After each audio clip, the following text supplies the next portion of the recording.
Hear us? Yep. Awesome. Hi, George. Hi, Sanzar. Awesome.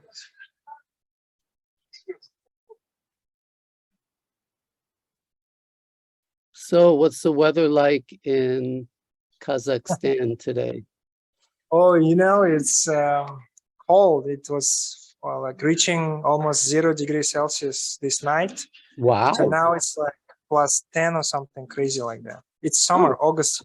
I know. That's why I'm so surprised. I thought you were going to say it's, boiling, but no, wow. Is that because of the altitude?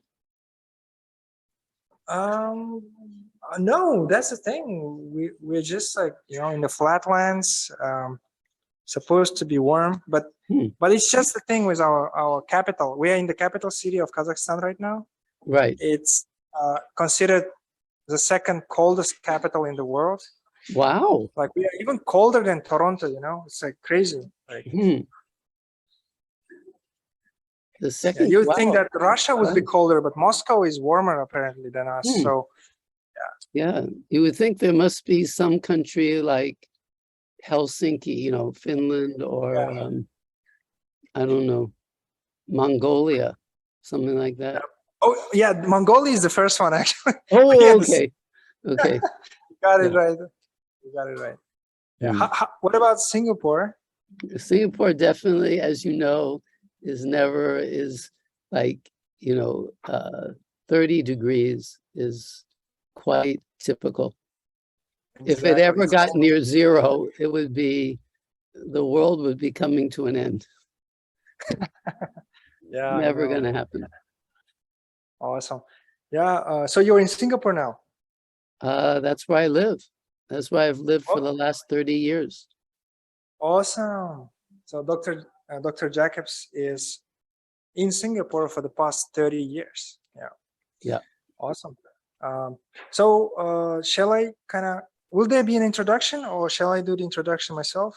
I think.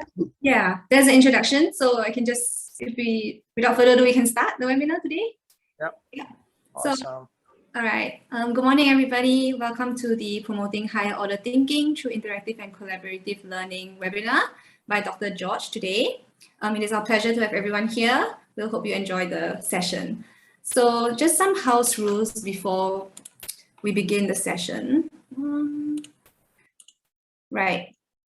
Can everyone on the Zoom turn off your mic during the webinar? Can you please turn on your camera during the webinar?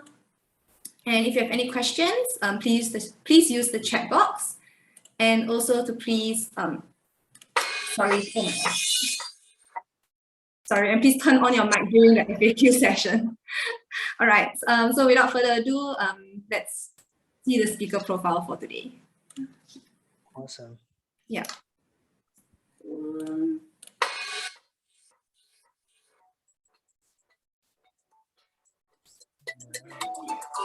Is that you? Oh, no, sorry. So as you can see, Dr. Jacobs is a very qualified teacher trainer. He worked in different organizations, educational organizations in Singapore. He's also did teacher trainings at National Institute of Education and various other universities. So yeah, he holds a PhD. Maybe he can tell us more about his PhD later. Yeah, so he's very qualified to give this talk today. Awesome. Okay. Thank you very much, Mr. Sanzar.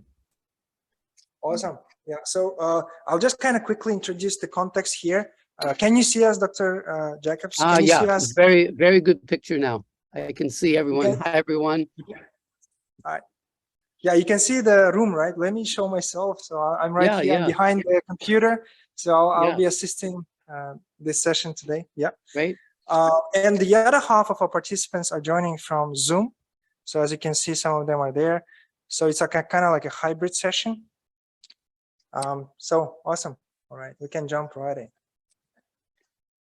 If you have, so we have mics here. So anytime for interactive sessions or any questions from audience, I'll be passing the mic and they can ask you questions. Okay, thank you. Awesome. Yeah, you don't have to wait until the end to ask questions or make comments. As you heard, you can use the chat also. If you're participating in the session via Zoom, you can use the chat. If you're participating in the big room, then you can just use the mic to ask a question, because there's no point in me talking if you don't understand. So yeah, I really want you to understand, because I think we're talking about important things that can make your teaching more enjoyable for you and the students and more successful. Okay, so let's see what we're going to talk about today. First, we'll talk about what is higher order thinking. Then related to that is Bloom's taxonomy of thinking types. After we've talked about thinking, we'll talk about a related topic, that's cooperative learning, and we'll have principles of cooperative learning and cooperative learning techniques. Last but not least, we will talk about something that we can apply higher order thinking and cooperative learning to, and that is the United Nations Sustainable Development Goals. Okay, so what is higher order thinking? Higher order thinking can also be called HOTS. That's a nice way to remember it.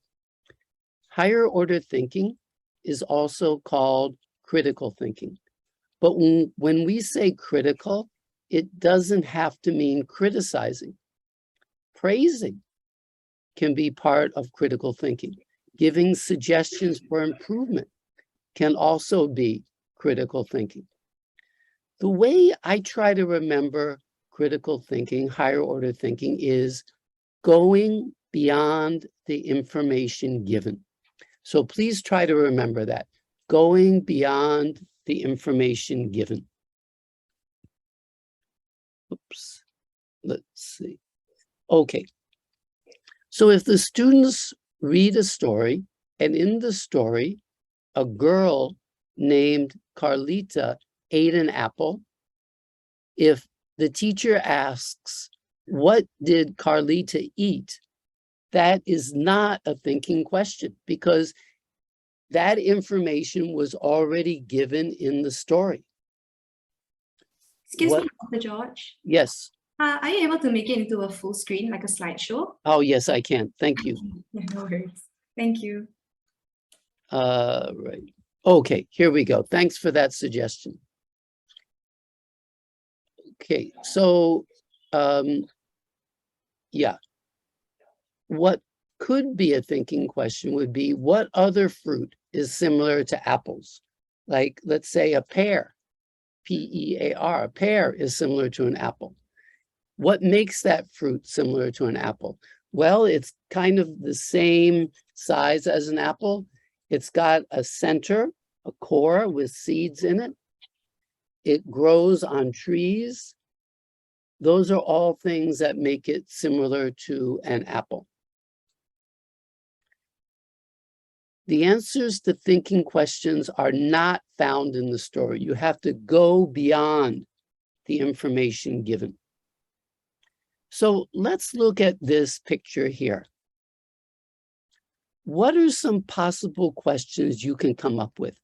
And those of you who are sitting together, feel free to talk to one another. Just make sure your mic is off and ask each other or suggest to each other what are possible questions you can come up with. Okay, let's try.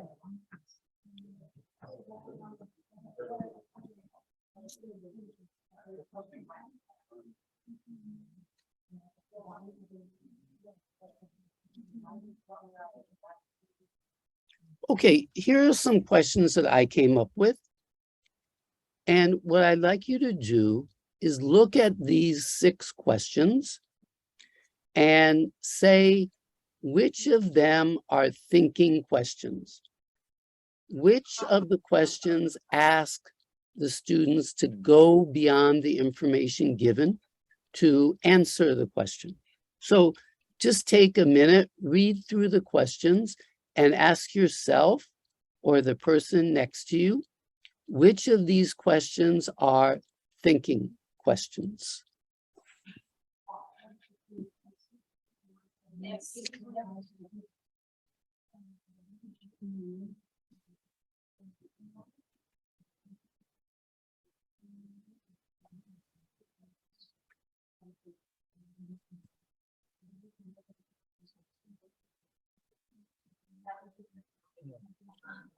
Okay, is that enough time or you need more time?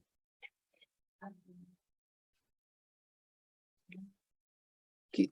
Any questions here are not thinking questions. So you can unmute yourself and say which question or questions is not a thinking question and why. Anyone, please? 1 and 3. Okay, why is 1 not a thinking question? Because they can have the answer looking at the picture. That's right. All they have to do is count 1, 2, 3, 4, 5, 6 children in the picture.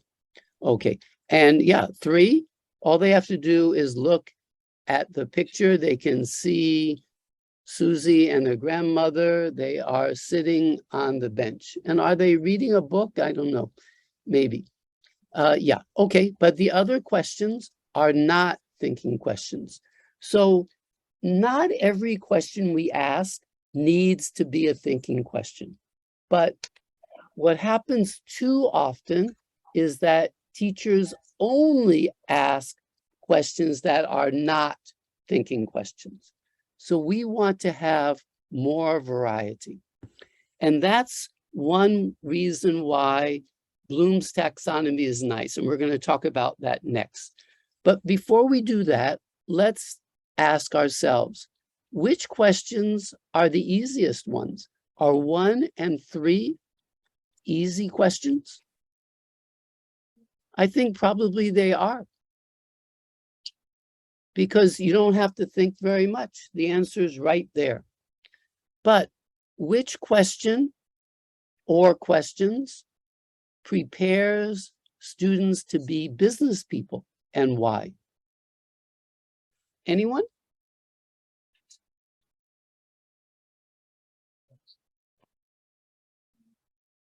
Business people.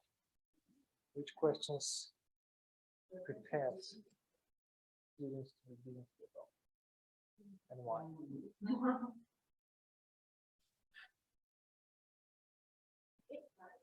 Yes. So I guess the question should be like, which child would buy a balloon, a one with grandma or without, like without adults? Oh, And okay. please, like. But I mean, you can just Okay. choose one of the 6 questions. It's nice that you invented your own question. That's even better. But you can just choose from the questions that are already there, the 6 questions. We know that 1 and 3, no. But what about 2, 4, 5, and 6?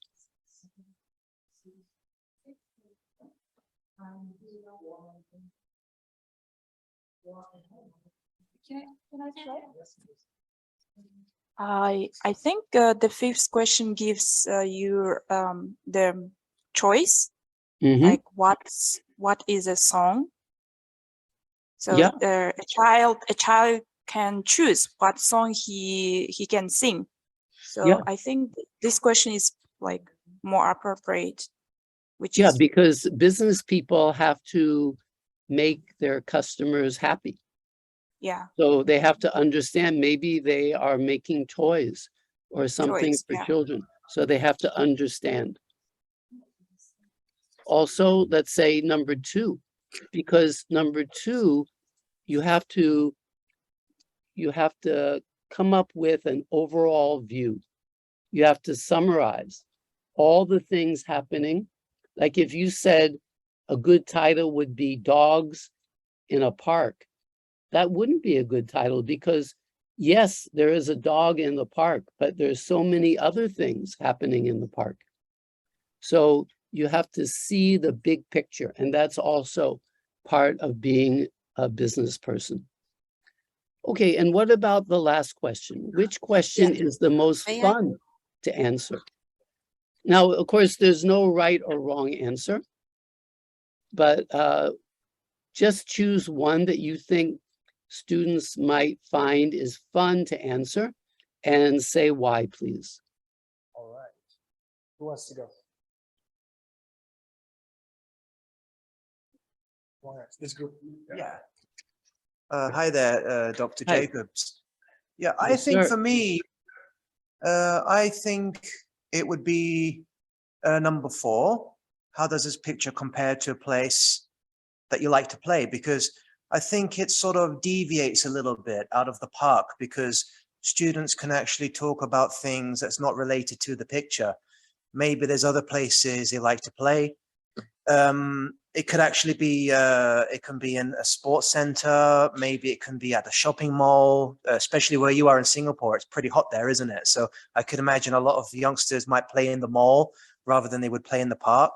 So they can sort of compare and contrast the play areas they would like to play. It's just not limited only to the picture of being in the park, but it could actually be branched out into other places they might like to play. And then it becomes sort of inquiry-based learning where the students would actually say for themselves where they would like to play as opposed to the actual picture. Yeah, If that makes sense. I like it because, like you say, it connects to students' lives. It gets them out of the classroom to where they live, what they like to do. Of course, the song does the question 5 about the song. Question 6 about the activities that they like, they all connect to the students' lives. Thank you. Okay, so talking about Bloom's taxonomy, just let's start with this term taxonomy. A taxonomy is a list of categories. Like we can do a taxonomy of food. So that might include fruits, vegetables, grains, beans, etc. And Benjamin Bloom was a professor of education. He and his colleagues came up with this taxonomy of thinking types more than 60 years ago. It has changed a little bit, but not substantially. And the idea is we want to put more thinking because it makes school more fun, more challenging. And I think some challenge, not a huge challenge, but some challenge does make school more fun. And Bloom's taxonomy, it helps connect school better to students' lives. And here's the taxonomy. At the base is knowledge, then understanding, application, analysis, synthesis, and evaluation. Now, one thing to keep in mind is that most questions involve more than one type of thinking. So we can't just say this question is only an application question. Because first of all, if you don't know anything, if you don't understand things, you can't do the application, you can't do the analysis, etc. And this is from an instructor in Singapore who has taught for many years. He said, over time, I realized that most students tend to memorize what was presented rather than trying to understand the topic. As such, over time, they will forget what was presented during my classes. With Bloom's taxonomy questioning technique, I can now ask questions that allow me to see if participants really do understand. Okay, so this is a passage from one of the My Pals Are Here books. I think it's workbook 5B.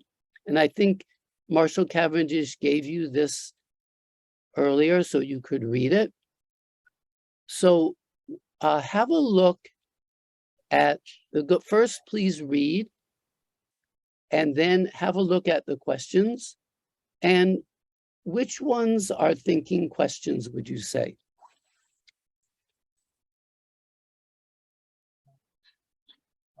Dr. George, are we able to zoom in a little so we can show to our participants? Let's, whoops. Lydia, can you help with that, please?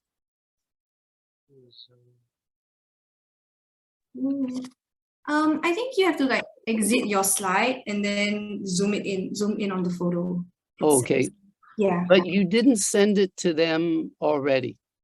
No, we usually send it after the webinar.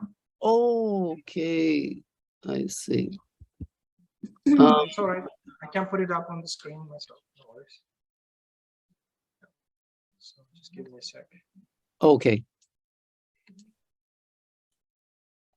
Make it a little bigger.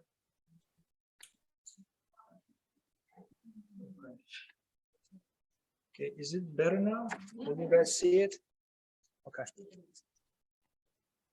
Okay, so Sanza, you are sharing screen now.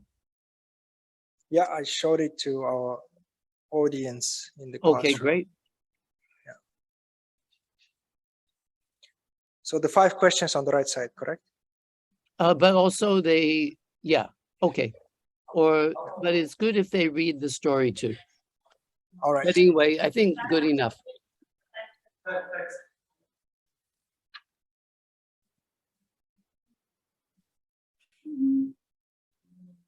Dr. George, do you want to share your screen or you can't because of the... Whatever you say, I'm happy to do. Yeah, I don't think the Zoom participants can see anything now. Yeah, they can't see the screen now. Okay. Yeah. Right, okay.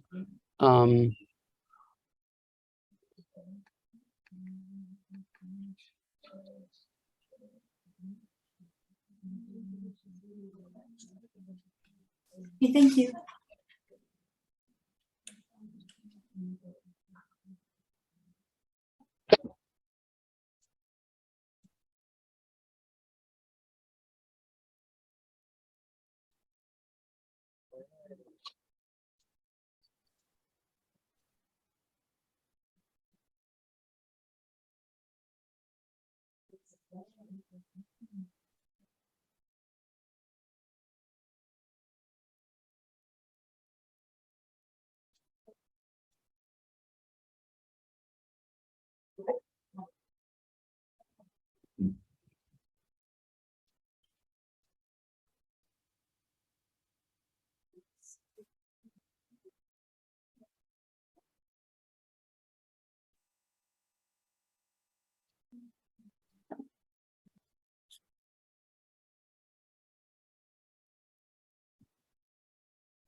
Okay, let's just look at some of the 6 types of questions in Bloom's taxonomy.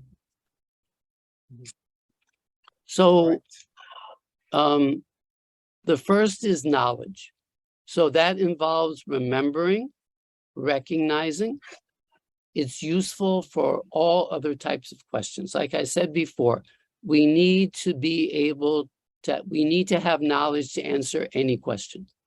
And you see the words in italics there. Those are words we can put into questions to make them knowledge questions, like recall, define, who, what, where, when. So like recall whether the narrator woke up early or late that morning.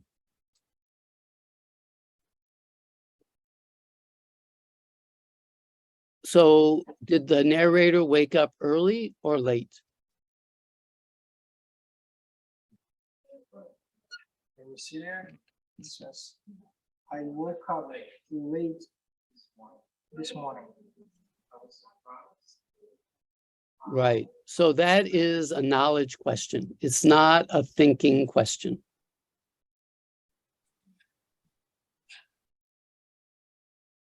Okay. Then we'll just go to understanding. So one form of understanding is being able to summarize something. Take out just the main points. Another thing to do is to change from one medium to another. Like you take something that's in a paragraph and you put it into a table, or you put it into a mind map.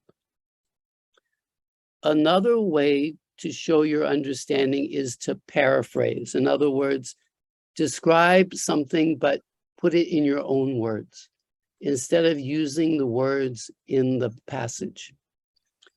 And the words in italics there, words we can use to make understanding questions include describe, illustrate, paraphrase, explain, summarize, identify the main ideas. So like if we were to ask, describe how the narrator felt the day after the spacewalk.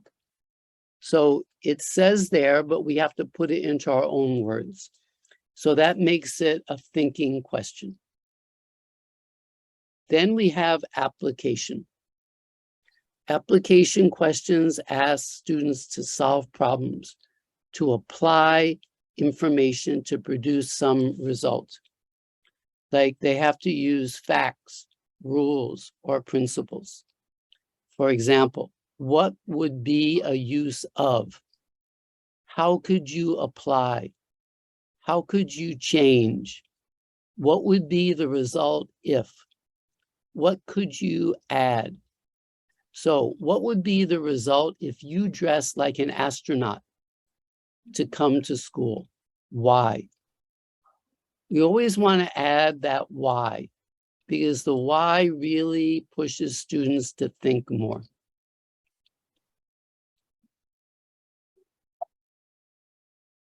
Okay, then we have analysis. Analysis is looking at the parts, at the structure. So what are the parts of? Like what are the parts of a spaceship? What is the underlying structure?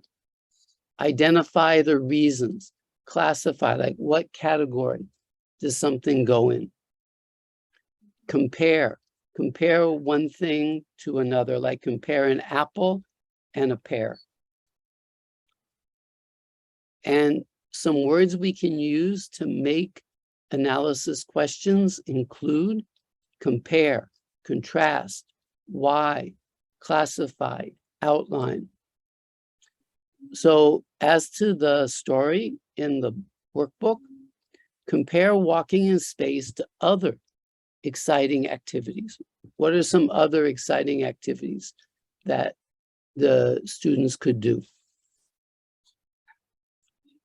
Next, we go to synthesis questions.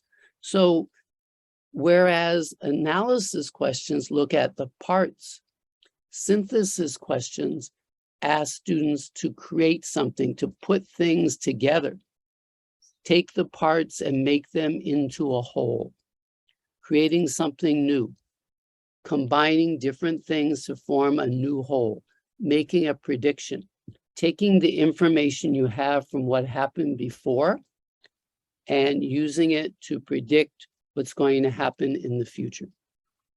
Solving problems. So words that we can use to create synthesis questions include design, combine, plan, construct, predict, solve. And for this story, an example of a synthesis question might be, design a new technology to make spacewalks easier. How would this technology work? And why would it make spacewalks easier? Then last but not least is evaluation. And just because evaluation comes last in Bloom's taxonomy, it doesn't mean it's more important. All the questions types are important. So when we ask evaluation questions, we ask students to make decisions, give opinions, make judgments, prioritize, and use and develop criteria.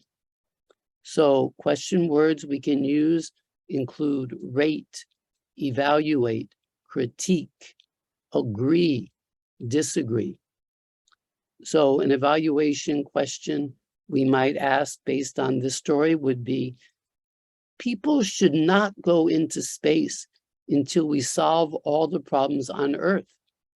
Do you agree or disagree with this idea? Explain. So let me stop here. Any questions about these 6 types of questions in Bloom's taxonomy?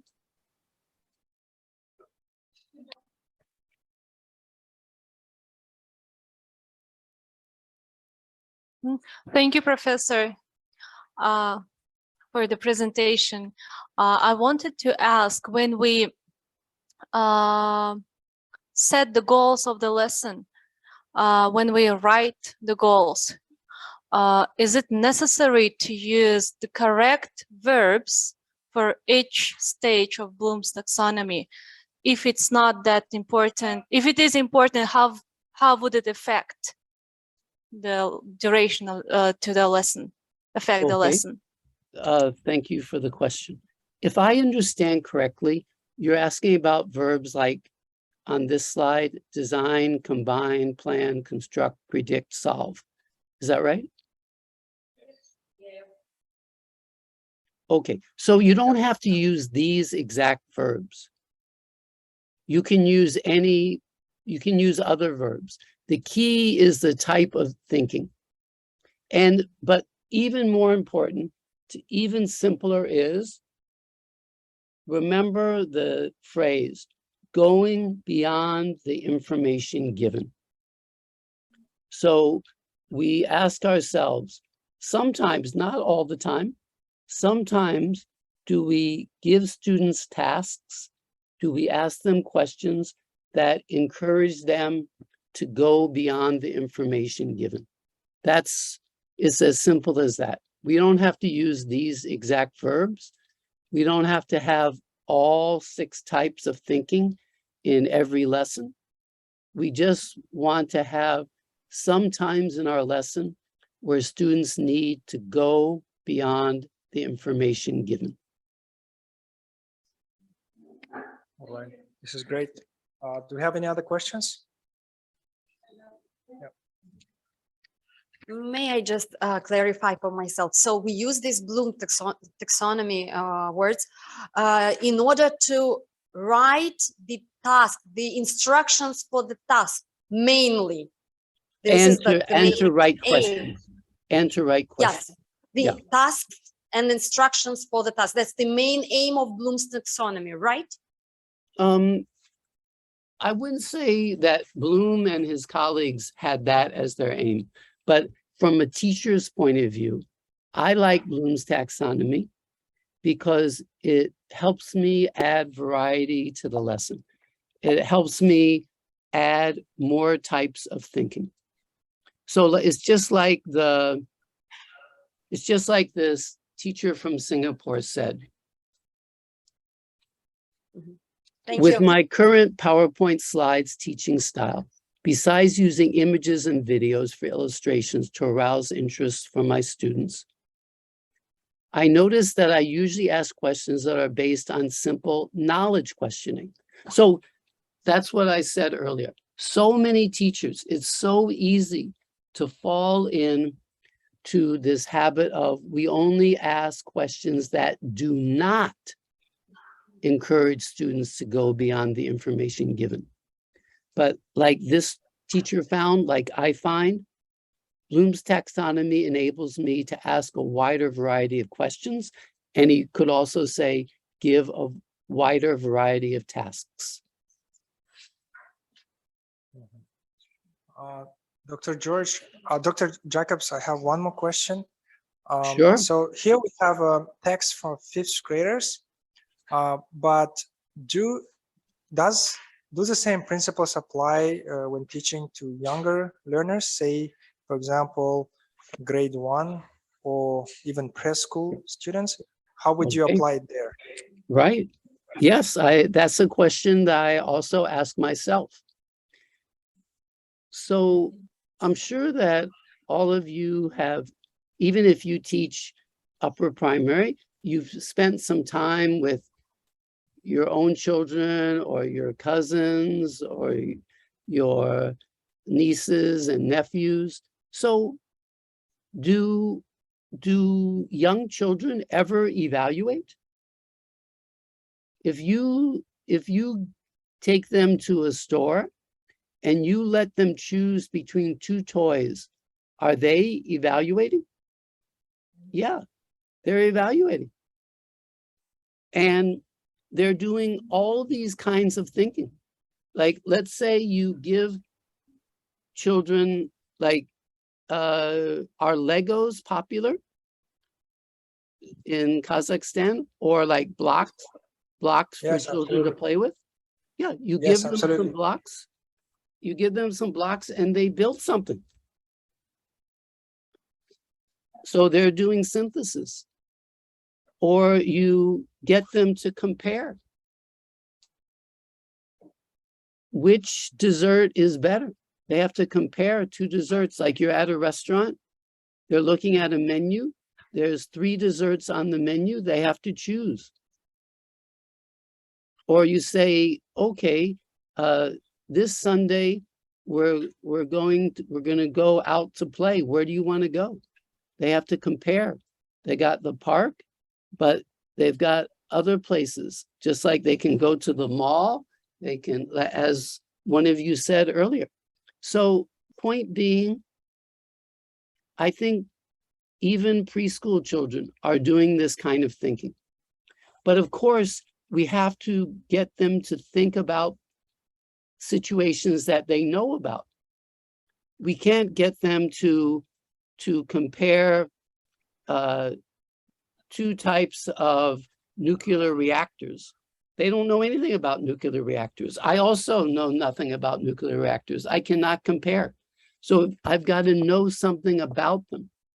So as long as they know something about it, like if we're going to get children to compare 2 desserts, they know about desserts. Ask them to compare 2 parks, they know about parks. So they have the knowledge. And remember, knowledge is so important. Without knowledge, we can't answer any of the other kinds of questions. So thank you for raising that very important question. Thank you, Dr. Jacobs. And just one more point on that. Yes, answering thinking questions is harder. Remember, I asked the question with the picture of the children and the grandmother in the park. Which question is easiest? The knowledge questions. How many children are in the picture? Those are easiest. But we can't always have easy. We need some challenging questions too, because otherwise the children aren't going to be able to do academic thinking later. The world is not going to progress if people aren't ready to answer these harder questions. Okay, you guys' turn. Here's my challenging task for you. We've got this story about the Valley High School football team. Okay, so please work with your partner if you have a partner and write questions.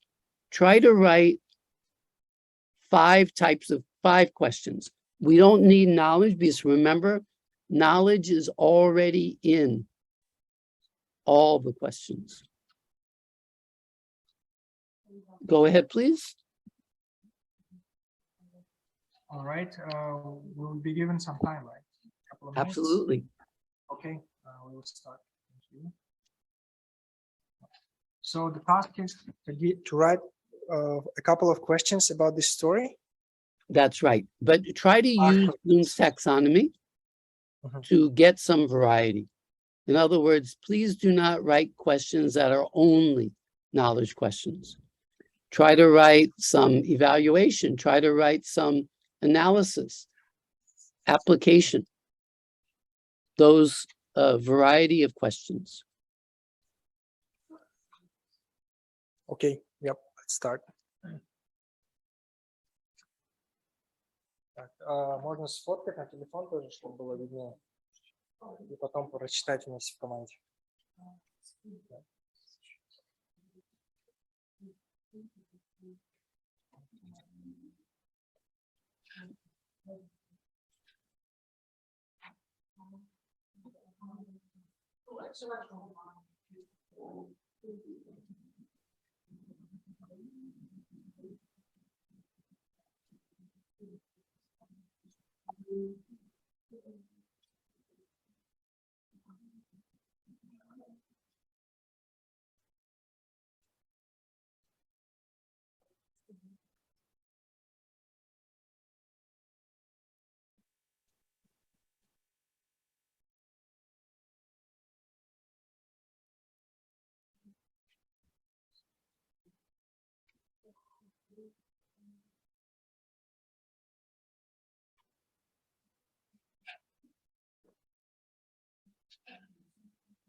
Let's put some ideas down and then we will present. Okay? Maybe each group will get a chance to give their answers. Okay.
All right, the teachers are working. Great. I'll put down some, maybe 2 or 3 questions per group. Okay, yeah, we don't need 5. Just when you tell us the question, do not tell us what type of question you think it is according to Bloom's taxonomy.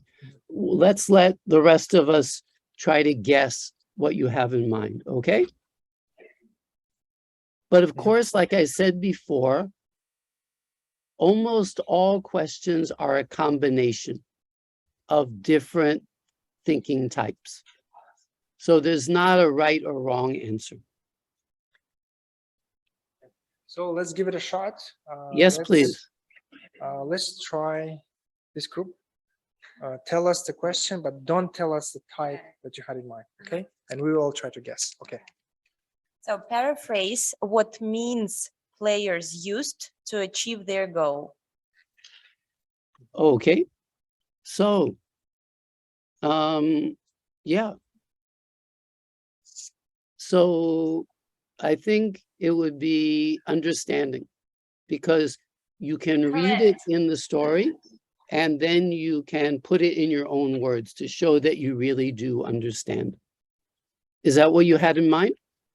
Correct. Thank you. Thank you. Great minds think alike. Next, please. I have a question like, if you are a coach, who will you choose? Okay. You mean, who will you choose to play on your team? Yes. Yeah. Right. Okay. So let's see. You need to do some analysis. You need to compare different players. Right. And you also Right. need to do some evaluation. You need to So have a judgment about this player versus that player. So my only suggestion would be to add why to that question. If you said, if the student said they would choose this particular player, they need to say why. Okay, let me ask the first two groups. Do you think your students could answer your questions? Could they paraphrase? Could they compare players? It depends on the group. If they Okay. are of high level, so probably yeah. But I think I would somehow rephrase my question. Yeah, I think it's a bit more difficult for them to answer. Okay, or you can do some kind of preparation. Like, for example, you notice how in the story about the astronauts, they have a glossary. So that's going to help the students paraphrase, because if you don't understand words, you can't paraphrase them. The first thing you've got to be able to do is understand, then you can paraphrase. So yeah, so I like your approach. What you're doing is you're thinking ahead of time. You've got the question, but you're also asking yourself, are my students ready to answer this question? And of course, in every class of students, there are different levels. So we don't want to ask questions that only 2 or 3 students can answer. And I have 2 questions. First question is, how many teams did participate in competition? And the second question Okay, is... let's do that one. How many students participated? Teams, not students, teams. Oh, how many teams? Okay. Did participate in competition. Okay, how many teams? Okay, yeah. So did it say in the story how many teams? No, that's why I'm asking. Okay. So, but is there... Indirect. I'm just wondering. Oh, well, of course, this is not a true story. I'm guessing that the people who write the books at Marshall Cavendish made up this story. And there's no Valley High School football team. But there's no Valley High School football. There's no Valley High School in Singapore. There's a River Valley High School, but there's no Valley High School. So I think all of this is made up. Okay. And there's no phone number 1523 in Singapore. So, but I mean, that's not a criticism.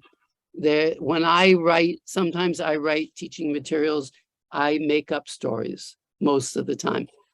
But yeah, so there's no way to know. I mean, we could guess because they had to play 6 games, but they might have played the same team more than once. Okay, next question, please. It's also like first question. There is no okay, answer then never mind. The text. Yeah. So next year, who will win the competition and why? And why? Okay, but I think we know the answer. You can just analyze from the story. But that's right. The next. So it's not really a thinking question because the answer is right there. This the captain of the team said, I think we won because we are very fit. We train together every week and enjoy being together. This makes us a great team.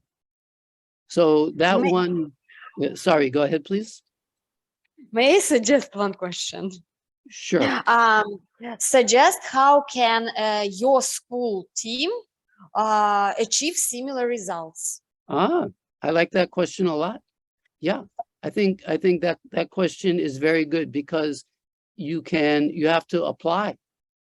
You take what you learned in the story and you apply it, because in that story, it talked about how the players were very fit. So your team can do things to be very fit. And also they had good, they enjoyed being with each other. They had good team bonding. So yeah, that's a very good question.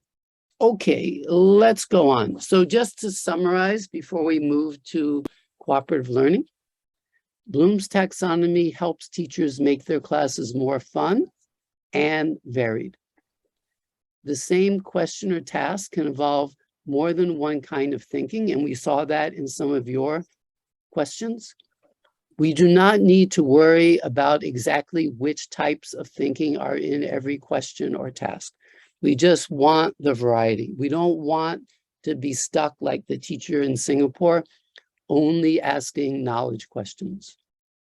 So it just gives, Bloom's taxonomy just gives us teachers more tools in our toolboxes. Okay, shall we have a short break or shall we go on? Dr. George, I think there's a question in the chat. Okay. They asked, how do you deal with weak students in your country? With weak students? Yeah. Okay. Yeah, that's a very important question because there's always weak students. And of course, some students start off weak and then they get much better.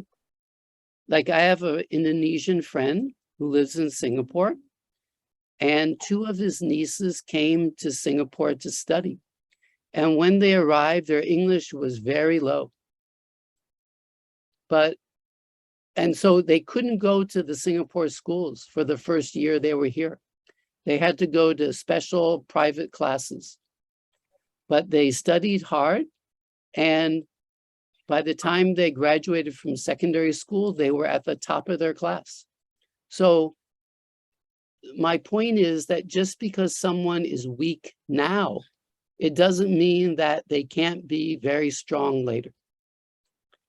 So I think that all teachers have a lot of ideas for helping these kinds of students. One idea that maybe you don't use so much is to put them in groups with students who are stronger, so that those students can help them. And when the more proficient students help the less proficient students, both kinds of students benefit. The less proficient students learn from their peers, but the more proficient students also learn as they help their peers, because just like us teachers,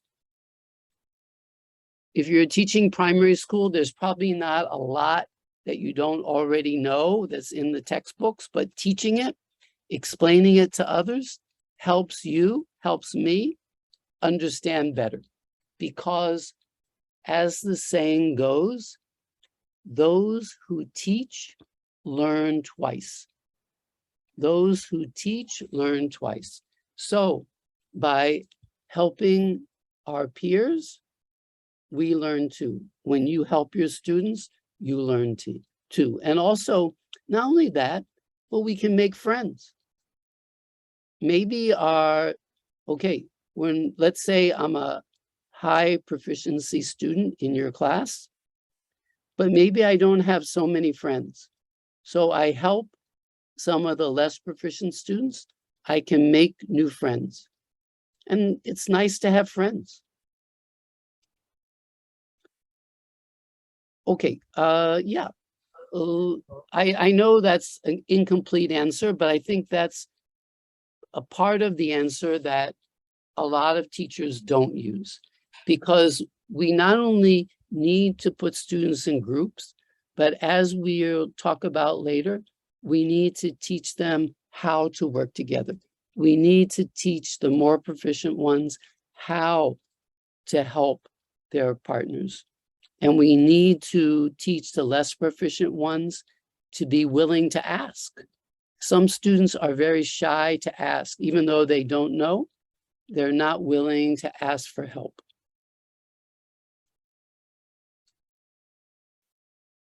All right, this is awesome. Okay, we have one more question from the audience, if you don't mind. Sure. I will ask about Bloom's taxonomy. So we just talked about the skills like reading, but as a language ESL teachers, we teach also skills and language. And as we know, Bloom has this the triangle, yes, where on the bottom we have the word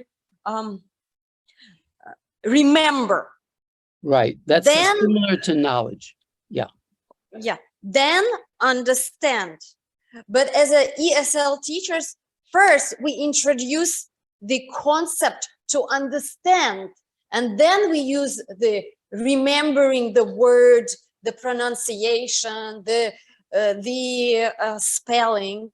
Yeah. So how is it applicable to the language apart from skills? Okay. Thank you. That's a unique question. No one ever asked me that question before, but I think it's an important one. So how do we learn language? We learn language. You're familiar with comprehensible input. Do you know that term? The person who asked the question, are you familiar? Yes. You are. So the thing is that instead of learning language by learning lists of words, the best way to learn language is to use language to understand concepts, to understand what's happening in the world. So that's why, like, we have a story about a football team, or we have a story about astronauts. We don't just have a list of words, but as we understand the story, let's say about the football team, we learn lots of words. And what we want to do is we want what we're doing in class to be interesting for students. We don't want it to be boring. And so using Bloom's taxonomy, encouraging lots of different types of thinking makes our classes more interesting.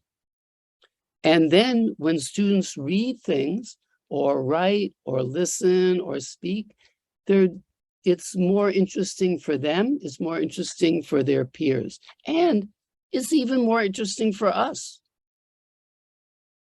So I'm sure that, let's say if you teach primary 1, a lot of the stories in the primary 1 book are not very interesting for you as an adult.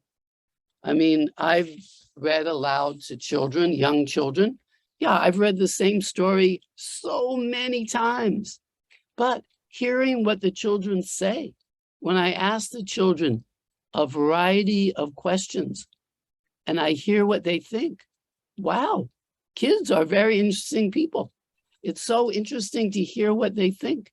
So yeah, it's more interesting for them. It's more interesting for us. And when it's more interesting, we do more. We read more, we write more, we speak more, we listen more.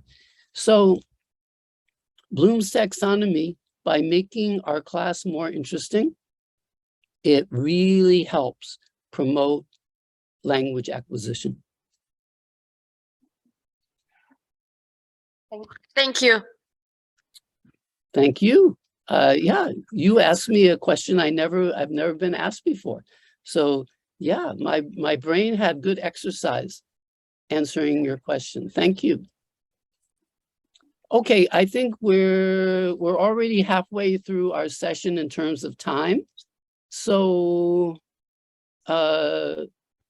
Sanzar, shall we Yep, let's have a short break. Or shall we have a short break? Sure. 5 minutes. Yep. Okay, I'm gonna get a little bit to drink. See you shortly. Okay.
Okay.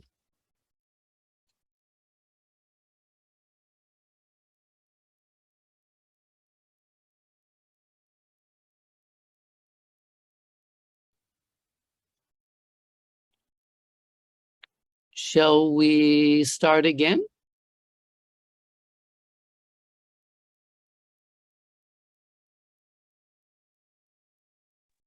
Yes, we are almost all here, but I think we can start because everybody, most of us are here. Yeah. Okay, sure. Yeah, and I want to say I appreciate all the questions you asked. Yeah, to be honest with you, I don't get many questions.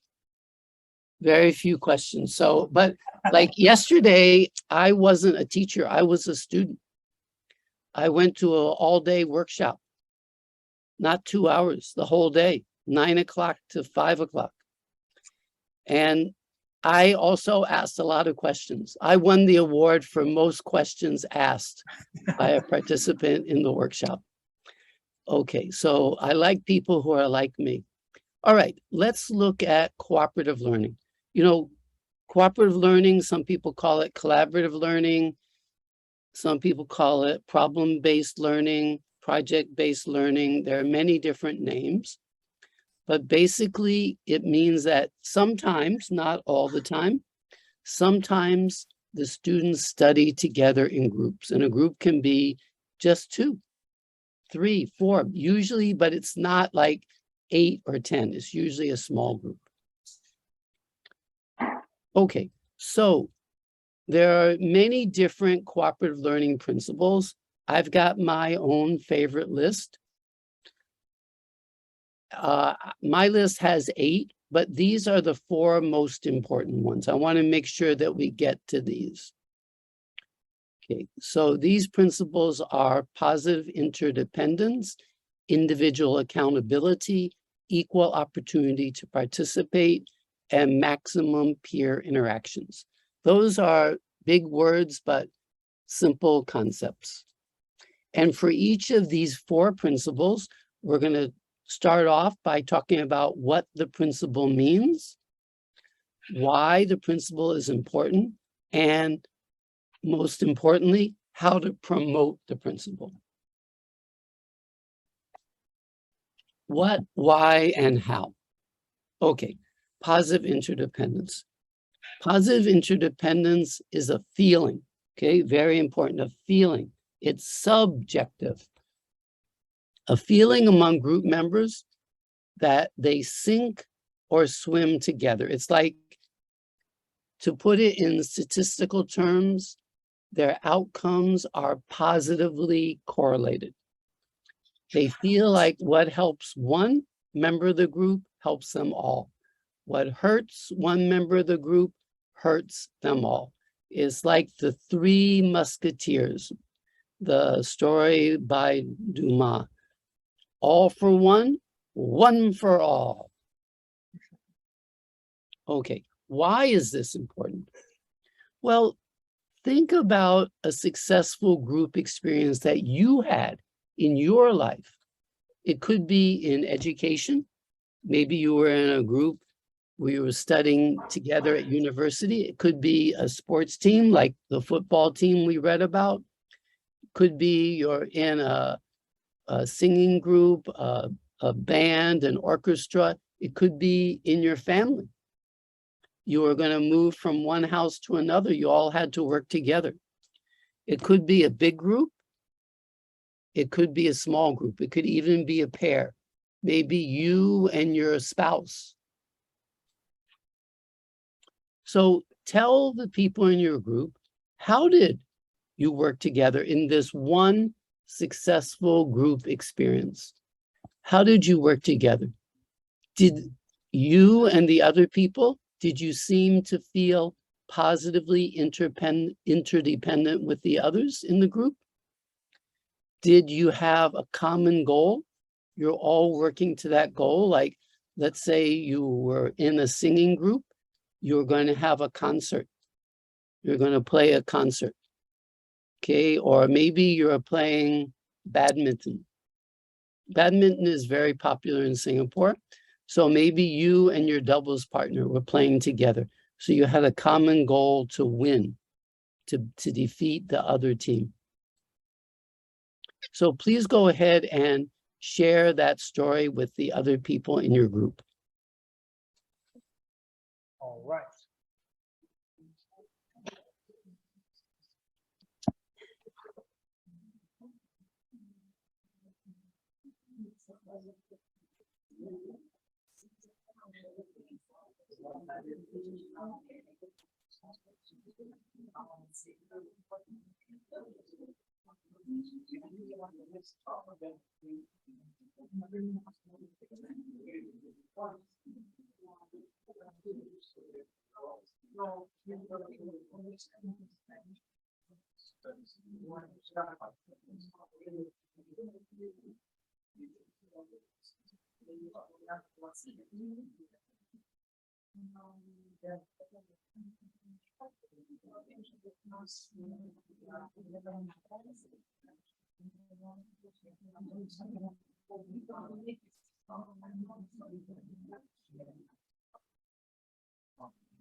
So discussions are ongoing.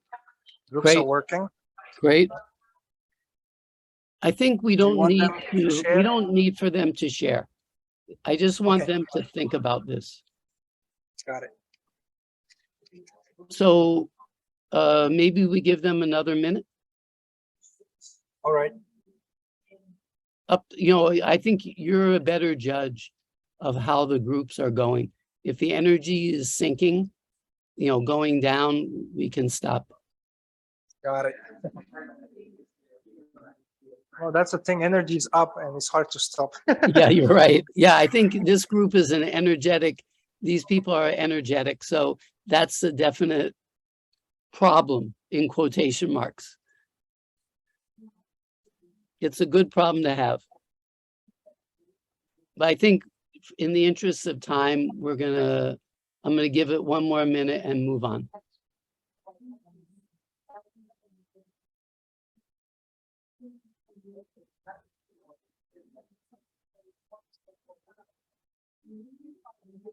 All right, I think we can slow down and okay. Cool. Okay, so let's move on, please. Mr. Sanzar said you were having very lively discussions. I'm very glad to hear that. So there are many ways, and I'm just going to give you 3 ways to promote this feeling of one for all for one. First is try to have a learning goal. Let's just take a very simple example. Let's say you give a spelling quiz. In Singapore, spelling quizzes in primary school are quite common.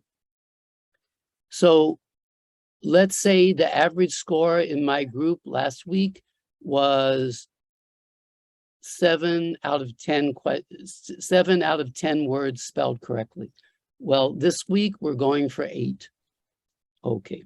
Another thing to do is to divide resources. There's 2 kinds of resources. One kind of resource can be tools like, let's say, marker pens, scissors, glue, things like that. But the most common type of resource is information. So I have one piece of information, like let's say something about my family. I know about my family, my partner knows about their family. I need to interview my partner, and my partner needs to interview me. So I need to share my information about my family. My partner doesn't have that information. Then another way to promote positive interdependence is to have different roles. Everyone has a different role. But of course, we don't want the same person to do the same role all the time. So like one role would be timekeeper. Let's say the teacher gives us 10 minutes. One person's going to look at the clock or look at their watch and tell us. But that's kind of not a thinking role. So we don't want the same person to be timekeeper all the time. But let's say someone asks for explanations or asks for examples or facilitates means decides who's going to talk next. So we want to share these roles. Okay, let's go to a second principle, individual accountability, what it is. It's a little bit like the complement to positive interdependence. So in positive interdependence, that gives us support. If I'm not doing well, my group mates will support me. But individual accountability is pressure, because individual accountability is that group members feel that all of them need to do their fair share towards the group's learning goal. Of course, fair share isn't always equal share, because different people are going to be better at different tasks. Okay, so we don't want sleeping partners. That's where the pressure comes in. If someone in my group isn't doing their fair share, the rest of us will kindly push them to do their fair share. Okay, now, last time you told about a happy group experience where you worked together and you succeeded. But we know that groups don't always go perfectly, for me also. So what about a time when you were in a group when someone didn't do their fair share? How did the others respond? Was the problem resolved? For example, I have a niece who just graduated from university, and she was in a class. The professor asked them to do a group project in groups of 4, and my niece and one of the other students were doing a good job. They were trying hard, but 2 of the group members didn't. They were sleeping partners. So my niece and the other person went to the professor and they complained. And then the professor spoke to the other 2. And then they started to work harder. Not very hard, but a little bit harder. So what about your story? Go ahead, please.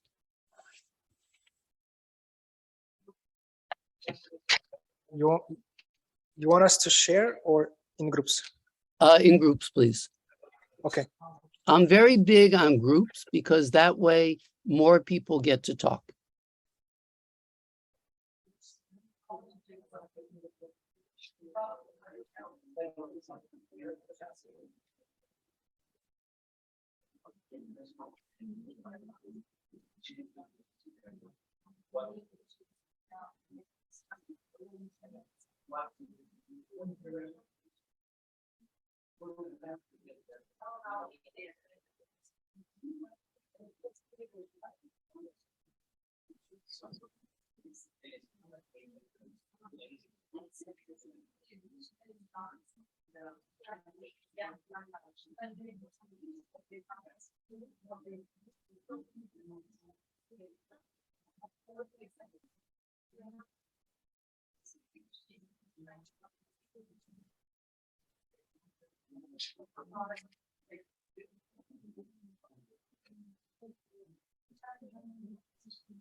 Okay, let's go on.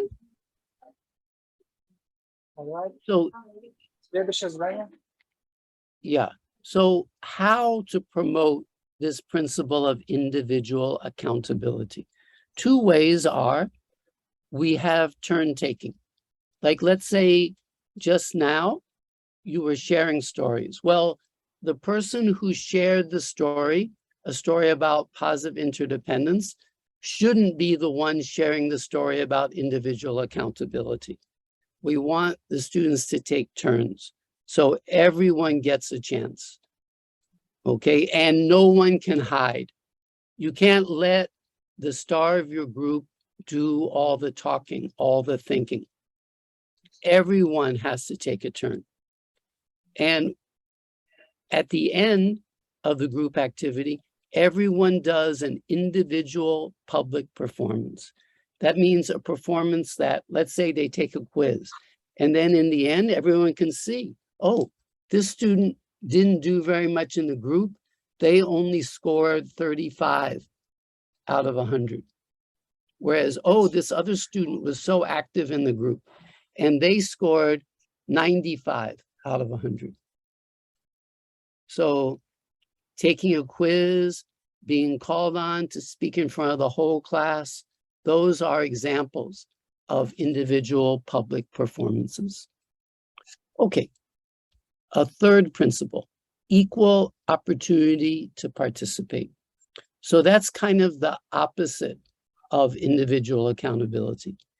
Individual accountability means you have a chance, you've got to use that chance and do your fair share in the group. Equal opportunity to participate is about you getting a chance to participate. Because what we don't want is one or two people dominating the group, so the others don't get a chance. Of course, it doesn't mean everyone speaks exactly for the same amount of time, but it does mean that everyone has an opportunity to share. Some people, they like to think for a while, then participate. But in the end, they all get a chance. Okay. How about you? Have you ever felt excluded from a group? Let's say, for example, you know, in Singapore, there are 4 main languages. There's English, of course, but there's also Chinese, Malay, and Tamil. Tamil is an Indian language. So my English is good. My Chinese is very minimal. My Malay is even less, and my Tamil is almost 0. So let's say people are speaking Malay. I don't know what they're talking about unless they stop and translate. So I feel a bit excluded. So what do I do? If I think it's something important, I'll say, sorry, would you mind giving me a brief translation? Okay, so we're going to skip this one to hear your story, but I'm sure it's happened to all of us. Okay, how? So many of the same ways that we encourage individual accountability also work for equal opportunity to participate, such as taking turns. I mentioned earlier about roles. Well, if we have a role of a group facilitator, if we see that one person is dominating or another person doesn't seem to get a chance, they seem like they want to speak, but they're a bit quiet, they're not very assertive. So the group facilitator will say, oh, Susan, what do you think? And my favorite way is that the teacher will call on group members at random. We don't call on a group and say, okay, orange group, what do you think? Because what's going to happen is that the star of the orange group is very likely to be the one who speaks.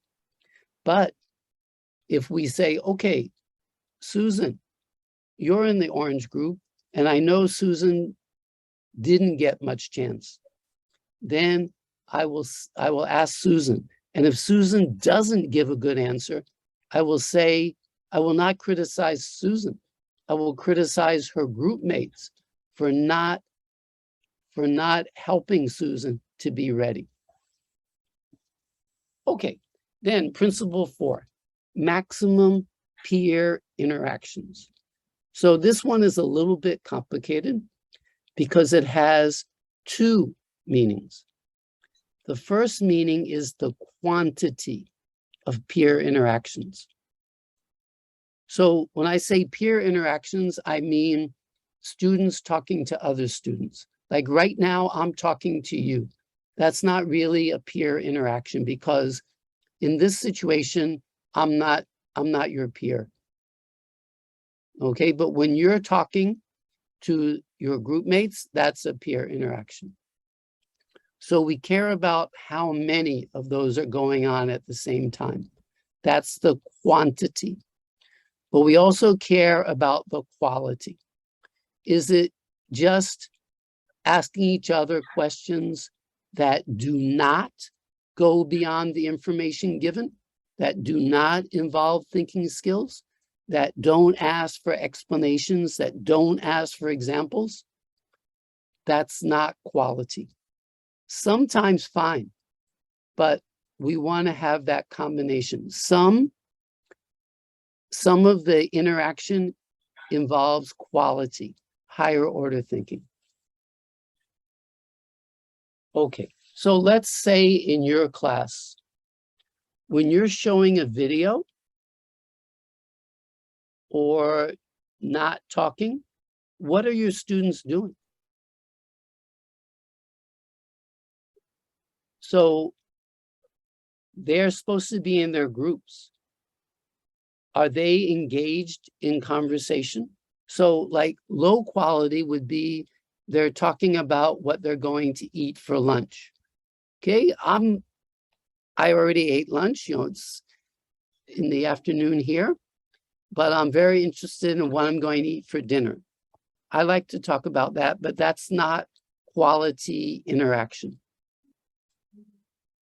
Okay, but when students talk to each other, is the talk mostly not about what the class is studying, about some minor detail like when a task is due, or are they sharing but not explaining answers? So they're just giving each other the answer, they're not explaining how to get the answer. Like you've all heard the phrase, give someone a bowl of rice, they eat for a day. Teach them to grow rice, they eat for a lifetime. So we want the students to teach each other to grow rice, and that's quality interaction. So how to promote that? When we want the quantity, how many peer interactions? We want to keep the group small. Okay, my favorite size is 2, or we can have a group of 4 divided into 2 pairs. And then instead of me calling on someone from one of those groups to share with the rest of the class, one pair shares with the other pair.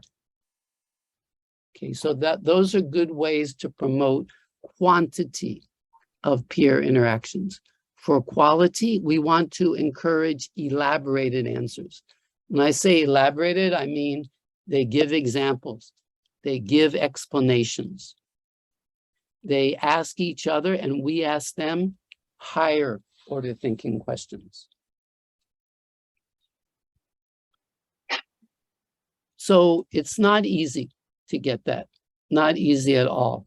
But if we work on it, we can make progress. So let me stop here and see if you've got any more of your good questions. All right. So, yeah. So what were the 4, if we quickly recap, I'm sure it will spark some questions. Okay, sure. Yeah, the 4 principles. Right. So positive interdependence is about how the students feel like they're a group, that their outcomes are positively correlated. What hurts my partner hurts me. What helps my partner helps me.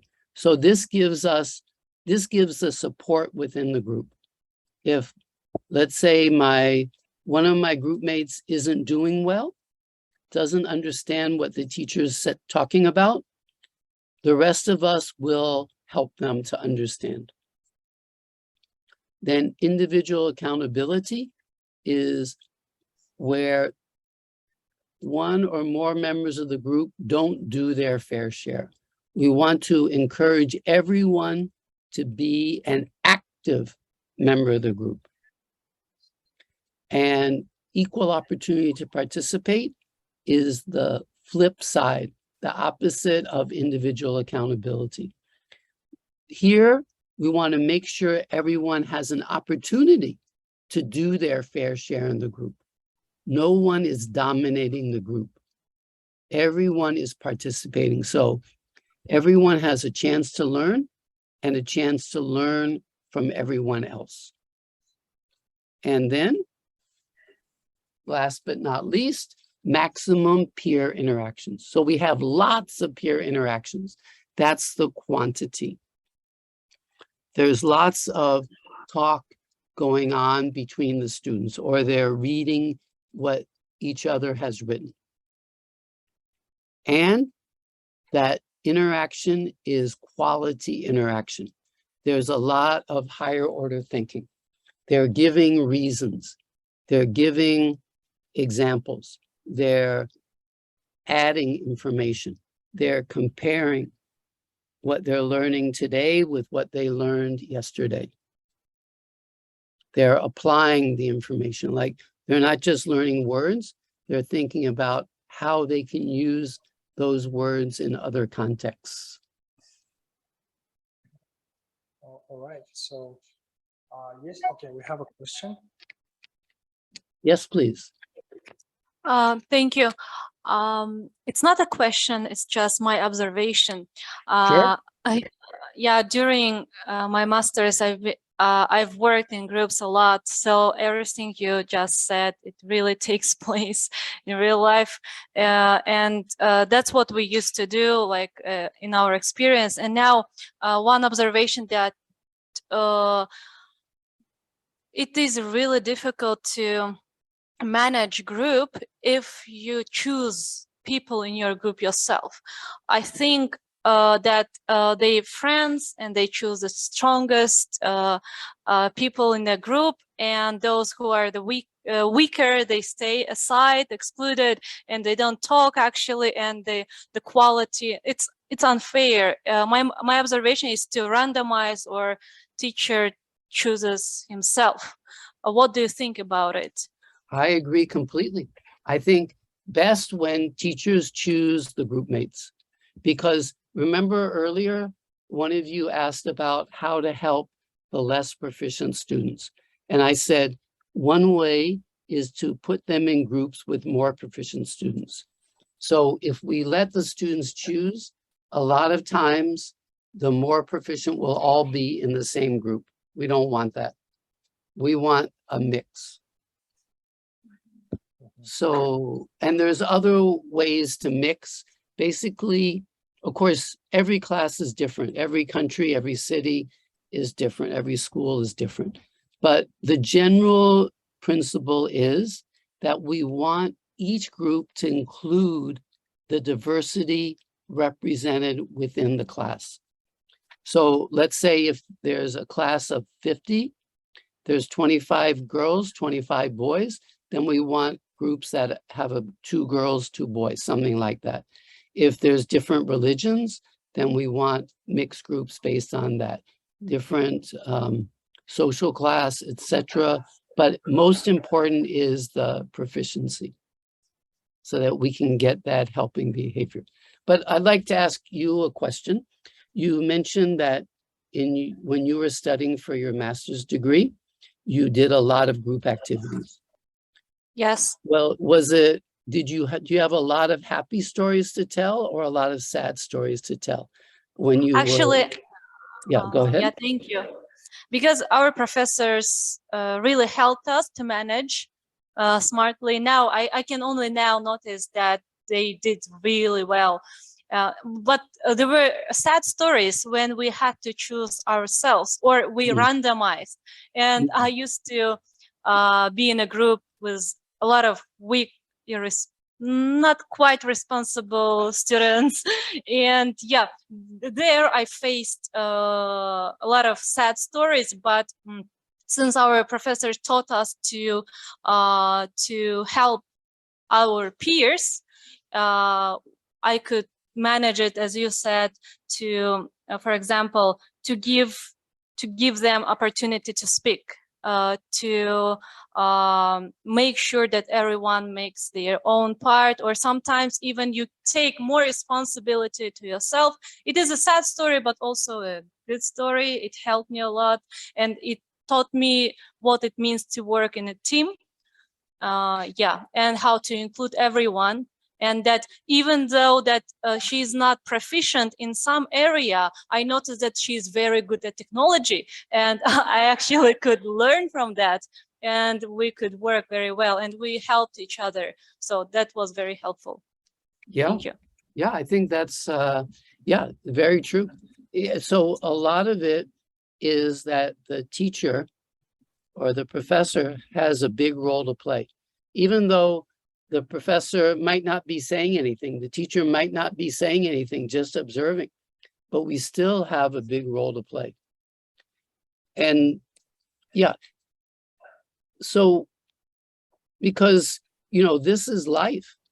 Life, we can't do anything, or we can do very little on our own in life. So we're stuck with all these other human beings. They say that by the end of the year, there's going to be 8 billion of us human beings. So we better learn how to work together. And so starting in primary school, that's a great place to start. And hopefully your students can get better and better. So when they go to secondary school, university, etc., they'll be even better. And then in their families, with their friends, in their businesses, that's going to be great. We have one more. Sure. Positive experience. I love positive experiences. Thank you so much. To be honest, I let them to choose their groups themselves, because it's faster and less wordy. They don't start to argue with you. But at the beginning, actually, every time they worked in groups, I didn't give them the points for successfully completed tasks. I gave them the points only for successful collaborative work. If someone shouted or interrupted, they lost points, or they didn't get points. So they as an individual, or they as a group? As a group, all group lost points if they couldn't manage to work together and respect each other in the group. So they got points only for a group work, not for completing the tasks. Because if they would never complete the task successfully if they don't work collaboratively. Yeah. So points for working in groups. Good idea. Yeah. So one comment is, I know that students are going to want to choose their own group mates, and they're going to argue with us if we don't let them. They're going to say, if you let us choose our group mates, then we feel comfortable. We can work together well. But in life, that's not how it is. You get a job at a company, you don't get to choose who is with you in your office, who is on your project team. You're stuck with them. You've got to learn how to work with them. Maybe you can choose your spouse, but that's about it. You can't choose your family members. You're stuck with them. You can't, so many times in life, when you join a sports team, you're stuck with the other people on your team. So it's good to learn. One trick that one teacher used that I thought was very clever. She said to her students who didn't want to work together, okay, I'll let you change groups, but first you have to show me that you can work together. And once they had shown her that they could work together, they didn't want to change. They were so happy working together. So I thought that was a very clever idea by that teacher. Okay, we're running out of time here. Let's apply some of this cooperative learning. Okay, so we're going to use some cooperative learning techniques. If we have time, we'll do 3. This one I think is very nice. It's very robust. In other words, you can use it in so many different situations. And that's one point to understand about cooperative learning techniques.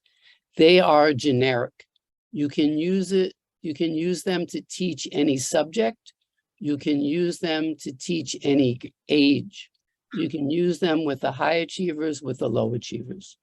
And you can modify them. Like, let's take this technique. Everyone can explain. So you can do it in a group of 4, but you can do it in a group of 2 or a group of 3. But everyone in the group has a number. So let's say we have a group of 2. So one is number 1, the other is number 2. The teacher asks a question or gives a task. Then the students work together to come up with a response or to give ideas on how to do the task or answer the question. Then the group checks that everyone can give and explain the group's response. That's why it's called everyone can explain. This is where we get the higher order thinking. You don't just know the answer. You can explain how to get the answer. That's the key. Then the teacher is going to call a number. If there's only 2, the teacher will call 1 or 2. And then the teacher will select a group. Okay, number 1 in the orange group. What answer did your group come up with? Then the student will give the answer and the teacher will ask for an explanation. Please explain. There's the higher order thinking. And remember, if number 2 gives a good answer, the teacher doesn't say, yay, number 2, you're so smart. The teacher says, yay, number 1, you helped number 2 so well. Okay, so they sink or swim together. Okay, so here's a question for you that you can use with everyone can explain. So you remember the story about the football team? So how can groups in your class have the same spirit, that same sort of positive interdependence as, typo, sorry, not at, as the football team in the story? Okay, so please discuss in your group, come up with an answer. You don't need a long answer, just one way to encourage positive interdependence among the groups in your class, and then explain why your idea might work. Shall I repeat the question? Yes, with some clarification. So how should we do the task? Sure. So remember, I gave you some ideas for how to promote positive interdependence. And so you saw that one reason why the football team in the story did well is because they had that feeling of positive interdependence, that they really felt like they cared about each other. So how can you do that? How can you try to promote that same feeling among the groups, among the members of the groups in your class? So go ahead and state the way, just one way, and then explain why you think that way will be successful.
Okay.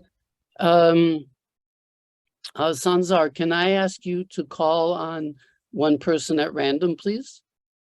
Okay, sure. Нам нужен один волонтер, кто хочет поделиться своей группой идей. Actually, we should have just numbered them and did everyone can explain. You're right. My bad. I should have done that. All right. Anyways, let me pick one, okay? Кто-нибудь, давайте поделитесь. I'm sorry. So I will share not my experience, but the experience of our class tutors. They did a lot of the activities to make them work together in groups. So and feel interconnected. So they set the task for the group where each student were limited in some way, and they in different ways.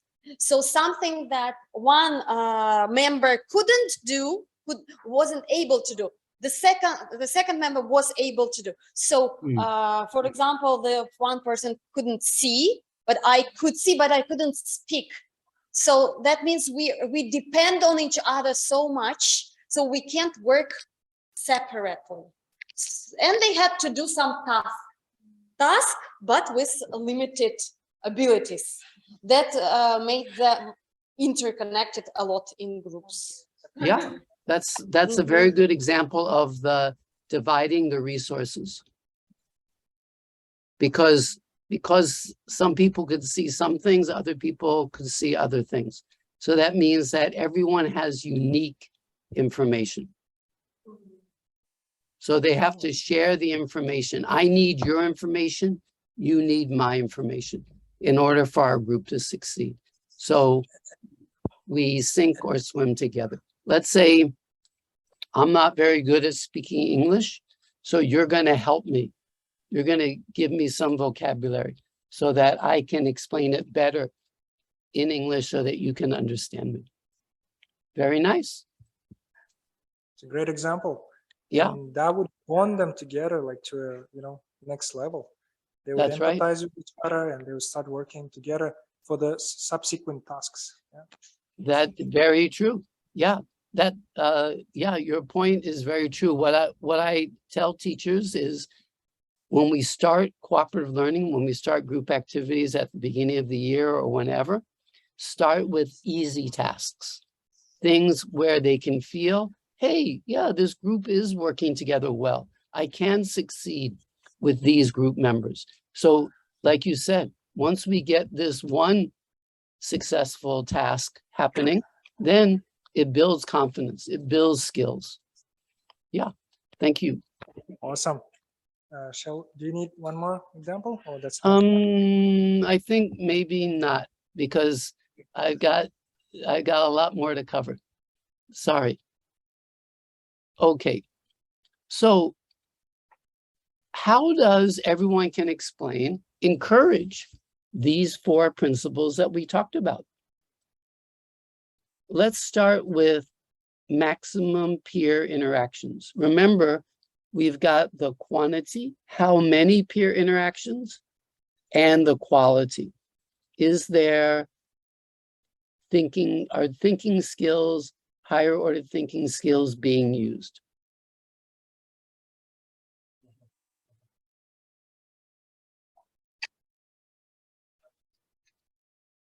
Everyone can explain. So maybe we need to show that everyone can explain again, like Sure. The structure of the task. Yeah.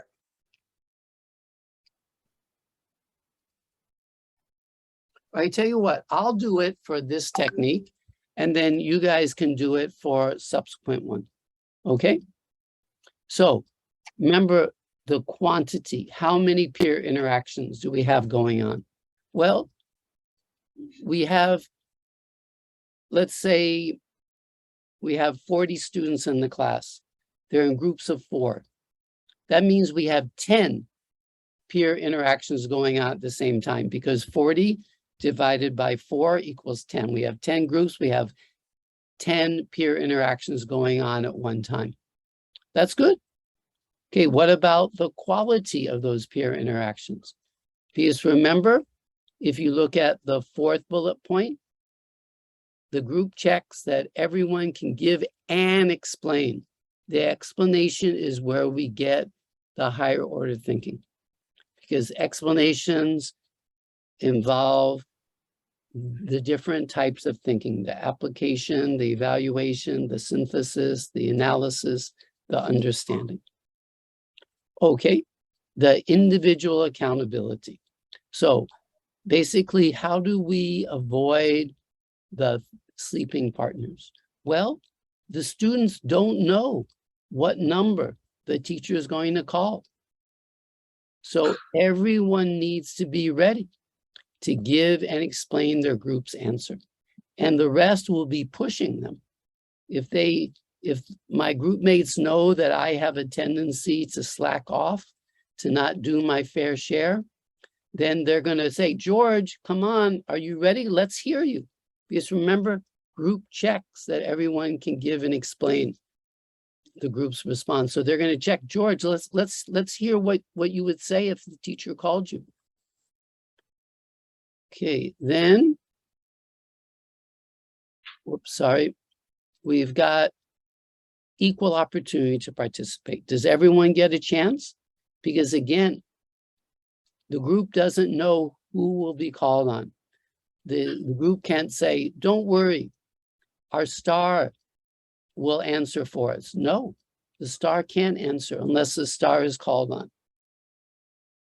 But the star can be a star by helping everyone else to be ready, and can be praised by the teacher by helping everyone to be ready.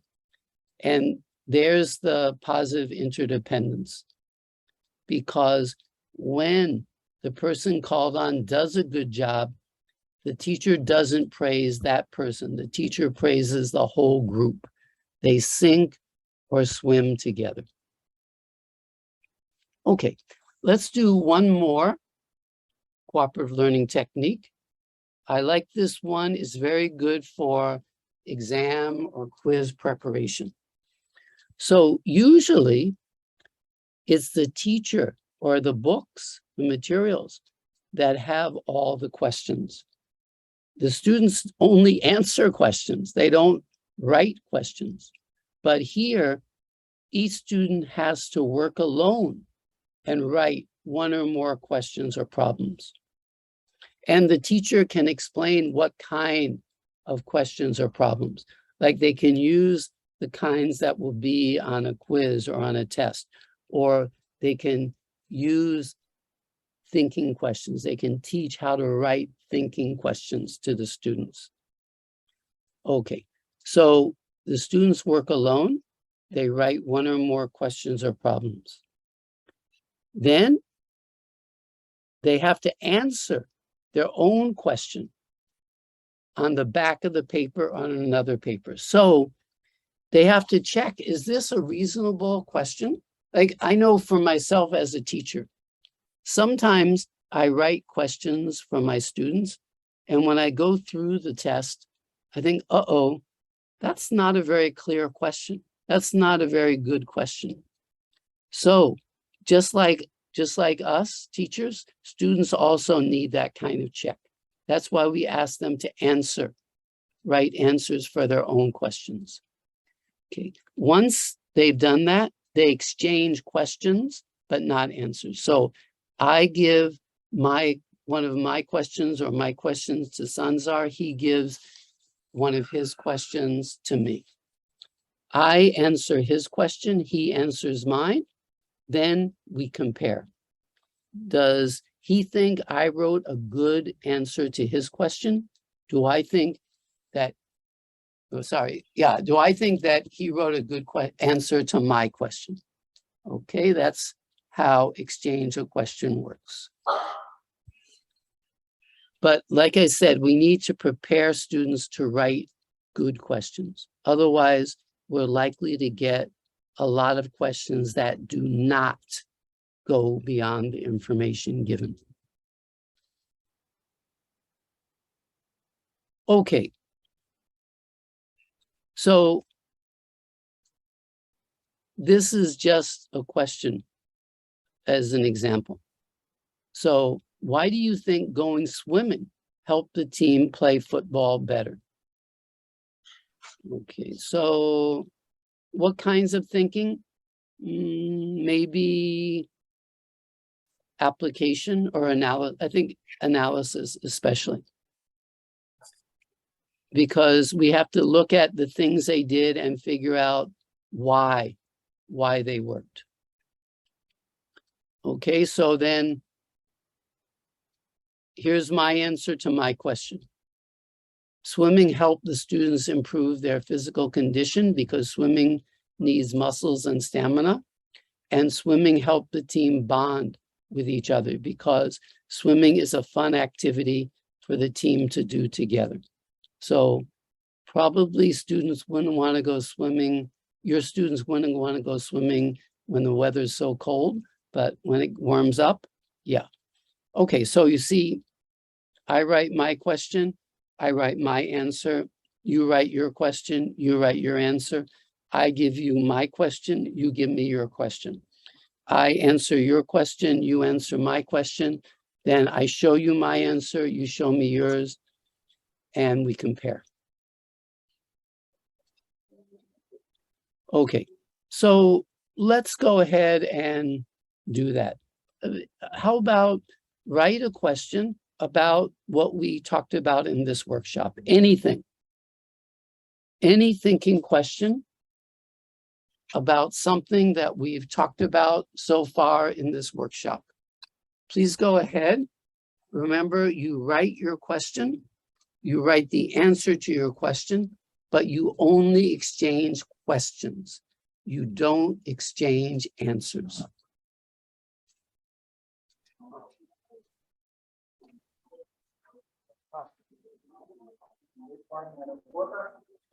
Two questions. If you want to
All right, they are writing them now, so we should give a bit more time.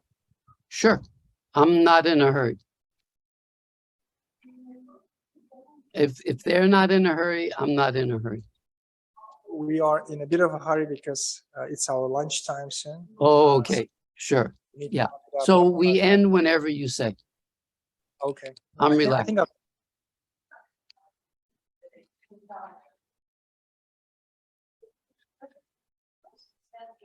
So do teachers usually bring their lunch, or is there a cafeteria, or how does it work?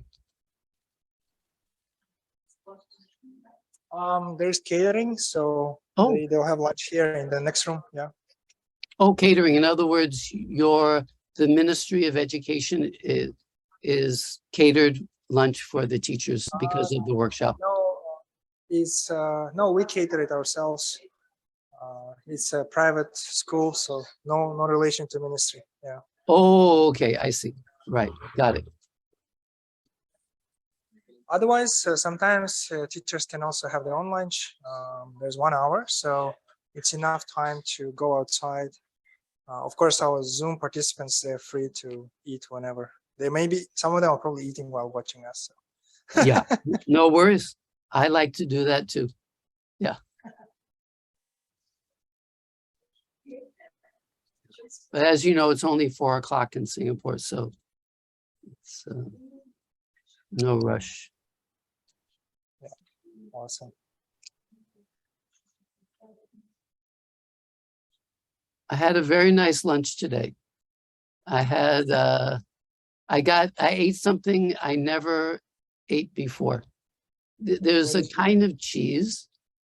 It's called pepper jack, which is not a common type of cheese. So yesterday I went to this vegan supermarket or grocery store, and I bought it. I know the owner, she recommended it. So it's cheese with chili in it, like sort of not the Asian chili, not the Chinese or the Malay or Indian chili. It's more like Western chili, like Mexican kind of chili. So it's Very tasty. not with milk. Is it a vegan place? Yeah, it's 100% vegan place. It's not very big. Not from milk. Yeah, What is it? you wouldn't know it if yeah, because it's quite small. But actually it just moved. Do you know where Arab Street is in Singapore? Arab Street, of course. Yeah. Oh, okay. It's right near Arab Street now. There's a little lane called Haji Lane. Yes. Yeah. So it's very narrow. It's a very narrow street. No cars or anything. So they just, this market just moved to Haji Lane. I see. I ought to try sometime when I visit next time. Absolutely. Sure. All right. So so what's next? Shall they exchange questions and answers? Absolutely. I really want them to experience. Yeah. All right. So that, yeah, they should exchange questions, but not answers. Then they answer each other's questions, and then they compare answers.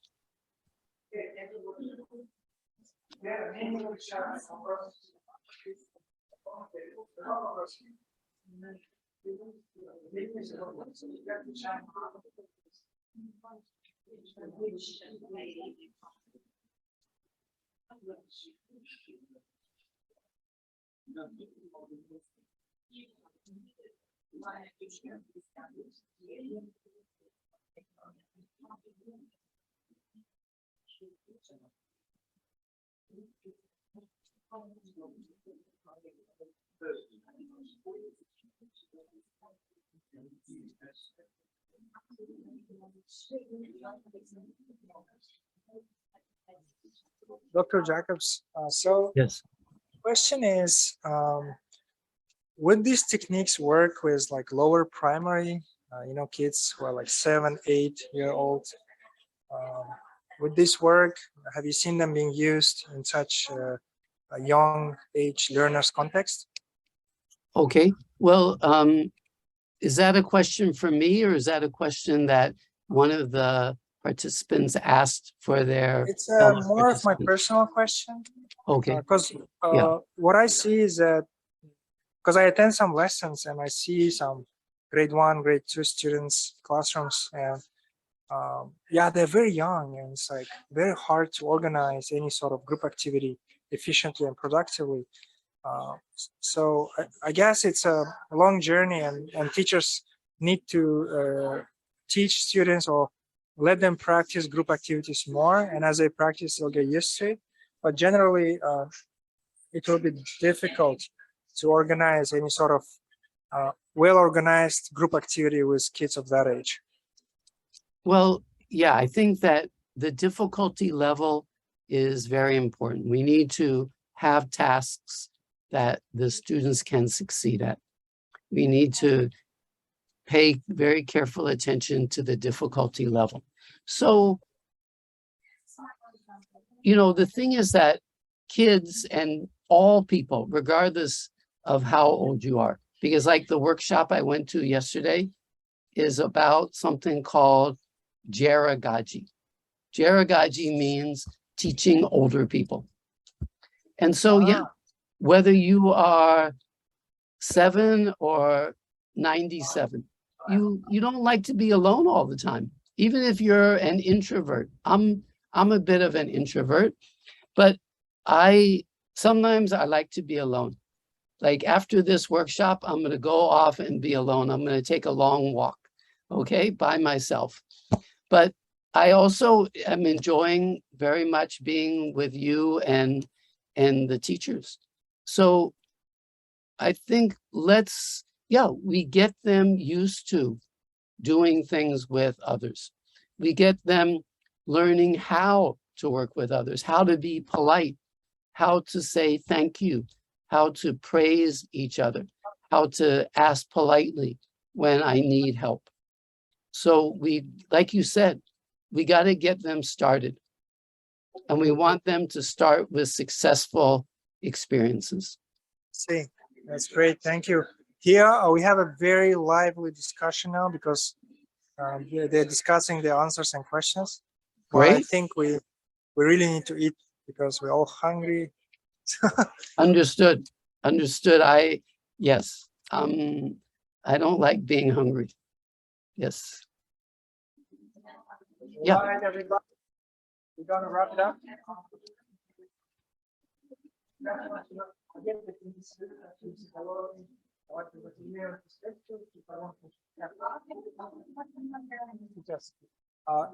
Dr. Jacobs, so is there any final remarks for this session? Yeah. First of all, I want to thank all of you for your lively participation in this session. Of course, a lot of what we talked about, it's a very, very deep topics. It takes a while. It's not easy, even for me, even though I've been doing this for so many years, it's not easy to get students to cooperate. It's not easy to get students to do this higher order thinking, but every little bit helps. So take that attitude, the small steps bring us forward, and the primary school teachers can build on what the preschool teachers do. The secondary school teachers can build on what the primary school teachers do. etc. So yeah, it's going to make for a beautiful world. Thank you Awesome. very much. Thank you. Let's give a round of applause. Yep. So thank you so much, Dr. Jacobs. My pleasure. All right. Thank you so much. Thank you, everybody at Marshall Cavendish, for organizing this. Thank you.